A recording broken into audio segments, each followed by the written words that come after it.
ആ പുകവലി, പിന്നെ MDMA, പിന്നെ മയക്കുമരുന്ന്, പിന്നെ കൂൾ, പിന്നെ ഹാൻസ്, പിന്നെ കൂള്. യെസ്. കേട്ടോ, ഇനി ഞാൻ കാസർഗോഡ് പോയിട്ട് വലിയ പ്രായമുള്ള ആൾക്കാരുടെ മതിൽ പോയിട്ട് ഞാൻ എന്താ ലഹരിയെന്ന് ചോദിച്ചു വസ്തുക്കൾ. അപ്പൊ ഒരാൾ പറയാം കള്ള്, മൂക്കുപ്പൊടി, മക്കള് പറയണ്ട MDMA, പ്രവിക്ഷകർ, രക്തടി, കൂള്, ഹാൻസ് കണ്ടു പഠിക്കാനുള്ള മക്കളെ കാലഘട്ടത്തിലെ മക്കളെ അല്ലേ? അപ്പൊ അവരത് ഉപയോഗിച്ചുകൊണ്ടൊന്നും അല്ല, ഈ കലാലയത്തിലെ മക്കൾ ഇത് ഉപയോഗിച്ചുകൊണ്ടൊന്നും അല്ല അവര് പറയണേ. പത്രദൃശ്യ മാധ്യമങ്ങളിൽ ദൈനംദിന വാർത്തകൾ കേൾക്കുന്ന ഈ കാലഘട്ടത്തിലെ മക്കളല്ല. ഞാൻ പാലക്കാട് ക്ലാസ് കൊടുത്തപ്പോൾ ഒരാൾ ചോദിച്ചു, ഉമ്മാനോട് ചോദിച്ചു എന്താ ലഹരി. അപ്പൊ ഉമ്മ പറയാ എന്റെ പൊന്നു മക്കളെ അതൊക്കെ കാണണമെങ്കിൽ വൈകുന്നേരം വീട്ടിൽ ഒന്ന് വന്നാൽ മതിയാണ്.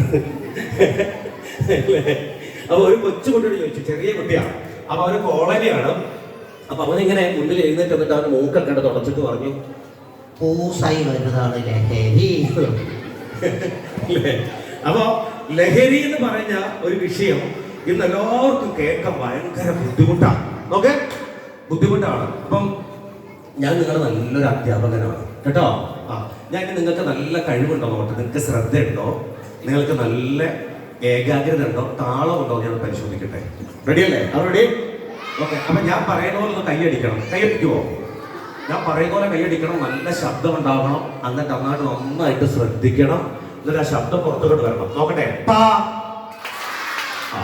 അപ്പൊ ഇനി നമ്മൾ ക്ലോസ് ഇനി കൈ മാത്രമേ ഉള്ളൂ. പാന്ന് പറയൂല, കൈ കൊണ്ട് മാത്രമേ പറയുള്ളൂ കേട്ടോ. പപ്പടം. ആഹാ, പപ്പടം.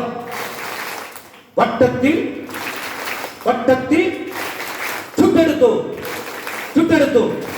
സാറേ സാറേ സാറേ ഞാൻ സാറേ ഞാൻ സാറേ ഞാൻ സാറേ ഞാൻ അമ്മ. നല്ല മക്കളെ, ഇനി ബാക്കി കുറേ ഞാൻ പിന്നെ പറഞ്ഞുതരാം കേട്ടോ. അപ്പോ ഇന്ന് നമ്മൾ ഏറ്റവും കൂടുതൽ കേൾക്കുന്ന ക്ലാസ് എന്താ മക്കൾക്ക്? എന്താ മക്കൾ കേൾക്കണേ? ലഹരിയെ കുറിച്ച്. യെസ്, ലഹരി വിരുദ്ധ ക്യാമ്പുകൾ, ക്ലാസ്സുകൾ, സെമിനാറുകൾ, കൺവെൻഷനുകൾ, കോൺക്ലേവുകളൊക്കെ. ഇപ്പൊ എനിക്ക് ഈ ക്ലാസ് കൊണ്ടുപോകാൻ ഭയങ്കര ബുദ്ധിമുട്ട് അനുഭവപ്പെടുന്നുണ്ട്. എനിക്ക് എന്താ അറിയോ, നിങ്ങൾക്ക് ഞാൻ തൃപ്തിപ്പെടുത്തണം. നിങ്ങളുടെ പുറകിലുള്ള നിങ്ങളുടെ മാതാപിതാക്കളെ ഞാൻ തൃപ്തിപ്പെടുത്തണം കേട്ടോ. നിങ്ങൾക്ക് വേണ്ടിയിട്ട് ഒരുപാട് കാര്യങ്ങൾ, കുഞ്ഞു വർത്തമാനങ്ങളുണ്ട്, ആക്ടിവിറ്റീസുകളൊക്കെ എൻ്റെ കയ്യിലുണ്ട്. പക്ഷേ നിങ്ങളുടെ മാതാപിതാക്കൾക്ക് കൊടുക്കേണ്ട മെസ്സേജ് കൂടെ കൊടുക്കുമ്പോൾ ഇത് മിക്സ് ആവും. അപ്പൊ അതുകൊണ്ട് ഞാൻ പെട്ടെന്ന് കൺവേർട്ട് ചെയ്ത് അങ്ങോട്ടും ചാടും ഇങ്ങോട്ടും ചാടും കേട്ടോ. ഓക്കെ. അപ്പം പ്രിയപ്പെട്ട മാതാപിതാക്കളെ, നിങ്ങളുടെ മക്കൾ മിടുക്കരാണ്. ഇന്ന് ഈ പവിത്രമായ ഈ കലാലയത്തിൽ നിന്ന് നടന്നിരിക്കുന്ന ഈ മനോഹരമായ, ഏറ്റവും മനോഹരമായ ഈ ചടങ്ങിനകത്ത് ഈ ഇരിക്കുന്ന മക്കളെ കണ്ടോ? നല്ല മുട്ടിക്കരായിരുന്നു അവരെ നയിച്ച അധ്യാപകര്. നിങ്ങളൊക്കെ ഞാനിങ്ങനെ നോക്കുമായിരുന്നു, പേരൻസിന്റെ മുഖങ്ങൾ നോക്കുമായിരുന്നു. വലിയ സന്തോഷത്തിലാണ് അവരെ കാണുന്നതൊക്കെ. മക്കളെ എത്രയോ നല്ല രീതിയിൽ കുഞ്ഞുങ്ങൾ അവരുടെ സംസാരങ്ങളും അവർ വേദിയിൽ വരുന്നതും അവരെ ഒരുക്കി അധ്യാപകര് കുട്ടികൾക്ക് വേണ്ടിയിട്ട് സംസാരിക്കുന്നു. എന്തുകൊണ്ടും നിങ്ങൾ നല്ല സന്തോഷമുള്ള ഒരു കലാലയത്തിലാണ് നിങ്ങളുടെ മക്കളെ നിങ്ങൾ പറഞ്ഞിരിക്കുന്നത്. സംശയമൊന്നുമില്ല കേട്ടോ. നല്ല അധ്യാപകരാണ്, നല്ല മുൻകാഴ്ചയും ദീർഘവശമുള്ള നല്ല അധ്യാപകരാണ്. നോക്കുന്നത് എല്ലാം നിങ്ങൾക്ക് ഉണ്ടെങ്കിലും, പക്ഷെ നിങ്ങളുടെ വീട് വലിയ വീടൊക്കെ ആയിരിക്കും. വീടിന് CCTV ഉണ്ടാവും, വലിയ മതിലുണ്ടാവും, നിങ്ങൾക്ക് വീട് നല്ല സേഫ്റ്റിയുള്ള വീടായിരിക്കും. പക്ഷെ നിങ്ങൾ വീടിന്റെ അകത്ത് നിന്ന് പുറത്തേക്ക് പോകുന്ന നിങ്ങളുടെ മക്കള്, അവർ പോകുന്ന വഴികൾ അത്ര സുരക്ഷിതമല്ല. നിങ്ങളുടെ മക്കൾ പോകുന്ന കലാലയ തിരുമുറ്റങ്ങൾ, അവർ പങ്കെടുക്കുന്ന മ്യൂസിക് ഇവന്റുകൾ, അവർ പങ്കെടുക്കുന്ന കഫ്റ്റീരിയകൾ, അവർ പോകുന്ന DJ പാർട്ടികൾ, അവർ പോകുന്ന കൂട്ടുകെട്ടുകൾ, അവർ പോകുന്ന യാത്ര ഇടങ്ങൾ ഒന്നും ലഹരിയുമായി ബന്ധപ്പെട്ടുകൊണ്ട് ഒരു സുരക്ഷിതത്വവും ഇവിടെ മക്കൾക്ക് കിട്ടാൻ പോകില്ല. അപ്പൊ ഇവിടെ നമ്മൾ എന്താ ചെയ്യാം? എന്തുകൊണ്ടാണ് കേരള എന്ന ഗോഡ്സ് ഫുഡ് കൺട്രിയില് കഴിഞ്ഞ 3 വർഷത്തിനുള്ളിൽ 29 അമ്മമാർ മരിച്ചു? എങ്ങനെ മരിച്ചേ? മക്കൾ കൊന്നുകളഞ്ഞു. നിങ്ങൾ ഉമ്മനെ കൊല്ലുവോ? ഉമ്മനെ കൊല്ലുവോ? പക്ഷെ 29 ഉമ്മമാരെ മക്കൾ കൊന്നുകളഞ്ഞു. 2009, 2011, 2012, 2013, 2014, 2015 കൊറോണ സമയങ്ങളിലെല്ലാം 18ഓളം അമ്മമാരെ കൊന്നുകളഞ്ഞു. ചെലവെടുത്ത് തലക്കെട്ടിച്ചിട്ടും അങ്ങോട്ട് പിക്കാസ് എടുത്ത് അമ്മയുടെ തലയ്ക്ക് വെട്ടി പൊളിച്ചിട്ട് വലിയ കരികല്ലെടുത്ത് ഉറങ്ങണം അമ്മയുടെ തലക്കിട്ടിട്ട് കത്തി കൊണ്ട് 65 കുത്ത് ഇങ്ങനെ കുത്തി അമ്മമാരെ കൊന്നു. പക്ഷെ അപ്പോഴൊക്കെ വലിയ വലിയ വാർത്തകൾ ഇവിടെ ഉണ്ടായിരുന്നു. കൊറോണ, ഉരുൾപൊട്ടല്, നിപ്പ, ഹേമ കമ്മീഷൻ റിപ്പോർട്ട്, അതിലൊക്കെയായിരുന്നു നമ്മുടെ ശ്രദ്ധ. പക്ഷെ വാർത്തയില്ലാതെ വന്ന 2024 അവസാനം താമരശ്ശേരിയിൽ അടിവാരത്ത് സുബൈദ എന്ന് പറയുന്ന 52 വയസ്സുകാരി ഒരു ഉമ്മനെ 22 വയസ്സുള്ള ഒരു മകൻ കത്തി എടുത്ത് അടുക്കളയിൽ പോയിട്ട് കത്തി കൊണ്ട് കൊണ്ടുവന്ന് ഉമ്മ ഇങ്ങനെ കിടന്നുറങ്ങുക.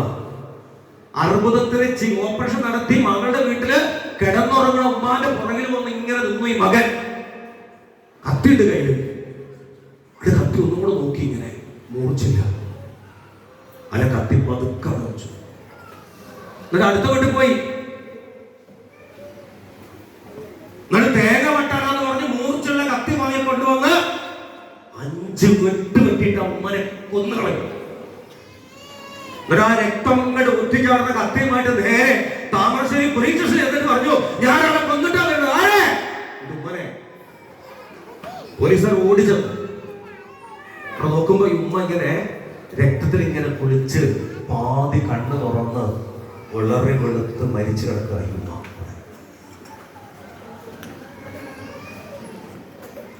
പോലീസ് നടപടികളൊക്കെ പൂർത്തിയാക്കി ഇൻക്വസ്റ്റ് പോസ്റ്റ്മോർട്ടം ഈ ആരോപിക്കപ്പെട്ട ഈ മകനെ വൈദ്യപരിശോധന ന്യായാധിപന് മുമ്പിൽ ഹാജരാക്കി. ന്യായാധിപൻ ക്രോസ് ചെയ്ത് നേരെ ജയിലിലേക്ക് റിമാൻഡ് ചെയ്തു. കോഴിക്കോട് ജയിലിന്റെ മുമ്പിൽ ഇങ്ങനെ നിൽക്കുക.